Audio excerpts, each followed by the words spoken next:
Assalamualaikum warahmatullahi wabarakatuh. Alhamdulillahirabbil alamin wassalatu wassalamu ala asrofil anbiya'i wal mursalin wa ala alihi wa sahbihi ajmain. Amma ba'du. Puji bersyukur marilah kita panjatkan kepada Allah Subhanahu wa taala yang telah memberikan beribu-ribu nikmat. Tidak lupa salawat berserta salam tercurahkan kepada Nabi Muhammad SAW, keluarganya berserta sahabatnya. Semoga kita semua mendapatkan syafaat dan petunjuk di hari kiamat nanti. Amin amin ya rabbal alamin. Pada kesempatan kali ini, saya Debbie Alicia, siswi dari SMA 19 akan membawakan sebuah kultum singkat bertemakan separuh kesabaran. Dalam situasi pandemi yang melanda Indonesia saat ini, kita harus tetap bersyukur kepada Allah Subhanahu wa taala. Sebagai hamba yang lemah, kita jadikan kondisi saat ini untuk lebih meningkatkan ibadah dan ketakwaan kita kepada Allah Subhanahu wa taala. Separuh kesabaran. Ya benar, separuh kesabaran. Puasa di bulan Ramadan adalah separuh dari kesabaran. Seperti yang kita ketahui, puasa Ramadan merupakan salah satu bagian dari rukun Islam yang ketiga. Bulan Ramadan memiliki banyak keberkahan, keutamaan, dan berbagai keistimewaan yang tidak dimiliki oleh bulan-bulan lainnya. Lantas, mengapa dikatakan syahrul sabar atau bulan kesabaran? Karena pada hadis Rasulullah SAW bersabda, puasa itu separuh dari kesabaran. Hadis riwayat Tirmizi. Dengan puasa, kaum muslimin dididik untuk bersabar, menahan lapar dan haus sejak terbitnya fajar hingga terbenamnya matahari. Ada makanan tidak dimakan, ada minuman tidak minum. Padahal makanan itu milik sendiri dan minuman itu milik sendiri.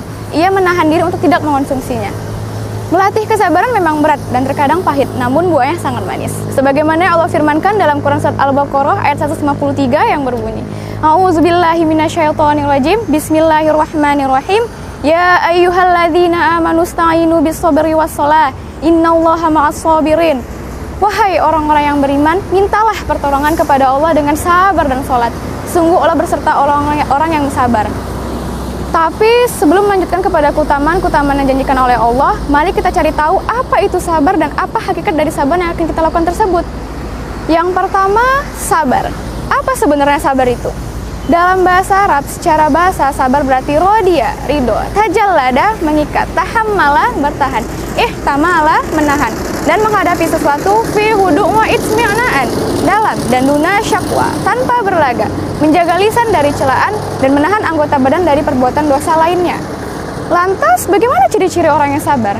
Orang yang sabar memiliki ciri-ciri sebagai berikut. Yang pertama, giat bekerja. Kedua, tidak mudah marah. Ketiga, rajin beribadah. Keempat, suka bersedekah dan membantu orang lain. Kelima, senantiasa mengalah demi ikhlas. Lalu, bagaimana hakikat dari sabar itu sendiri?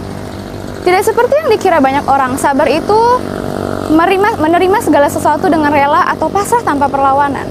Sebenarnya dalam Islam sendiri mengajarkan bahwa sabar itu ada pada 3 hal. Yang pertama, sabar dalam ketaatan. Artinya, seorang mukmin harus sabar dalam menjalankan perintah Allah, meskipun perintah itu berat dan dijauhi oleh nafsunya. Seorang mukmin harus taat terhadap hal-hal yang diwajibkan baginya, meskipun banyak hal yang merintangi. Kedua, sabar dalam meninggalkan larangan. Ada kalanya seseorang sabar dalam menjalankan ketaatan kepada Allah Subhanahu wa taala, tetapi ia tidak sabar dalam meninggalkan larangan. Sholat dijalankan tetapi judi tidak bisa ditinggalkan. Puasa dilakukan tetapi ghibah tetap jalan. Sehingga ada nih istilah program STMJ, sholat terus maksiat jalan. Kesabaran juga harus diimplementasikan dalam meninggalkan kemaksiatan dan larangan-larangan Allah Subhanahu wa taala. Yang ketiga, sabar dalam kesulitan, yaitu saat seseorang mendapatkan kesulitan, saat segala upaya telah dilakukan, saat ikhtiar telah mencapai batas maksimal, maka saat itulah sabar bertemu dengan tawakal. Ia menyerahkan kepada Allah dan sebab itu Allah mengampuni dosa-dosanya. Namun, tidak mudah menerapkan perilaku dan rasa sabar pada saat bulan Ramadan. Mengapa berat? Karena sebagaimana arti bahasanya sendiri, dalam bersabar kita harus menahan diri dan bertahan dari hal-hal yang menggoda kita, dari hal-hal yang nampaknya menyenangkan dan memberikan kenikmatan. Maka dari itu, Allah memberikan keutamaan kepada hamba-hambanya yang mampu bersabar. Nah, apa sajakah keutamaan dijanjikan oleh Allah? Keutamaan sabar yang pertama yaitu pahala tanpa batas dari Allah Subhanahu wa taala. Sebagaimana yang difirmankan dalam Quran Surat Az-Zumar ayat 10. Innama yuwaffas sabiruna ajrahum bighairi hisab. Sesungguhnya hanya orang-orang yang bersabarlah yang dicukupkan pahala mereka tanpa batas. Selanjutnya, Allah juga menjanjikan mayatullah, yaitu keutamaan orang yang sabar akan mendapatkan kebersamaan Allah.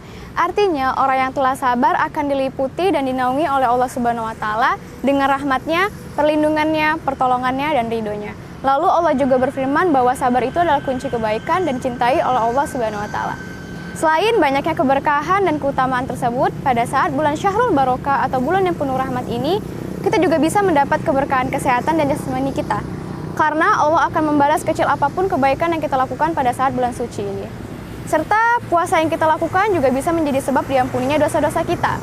Jika kita mampu melakukan dan melewatinya dengan benar, baik dan tentunya bersabar. Maka dari itu, marilah kita meningkatkan iman dan takwa kita kepada Allah Subhanahu wa Ta'ala pada kesempatan ini. Karena belum tentu kita akan dipertemukan kembali dengan Ramadan selanjutnya. Demikian yang bisa saya sampaikan, kesalahan dan kekurangan mohon dimaafkan. Kebenaran berasal dari Allah dan kesalahan berasal dari diri saya sendiri sebagai manusia. Saya tutup dengan membaca doa kafaratul majlis. Akhirul kalam, subhanakallahumma wa bihamdika, asyhadu alla ilaha illa anta, astaghfiruka wa atubu ilaik. Wallahu muwaffiq ila aqwamit thoriq. Wassalamualaikum warahmatullahi wabarakatuh.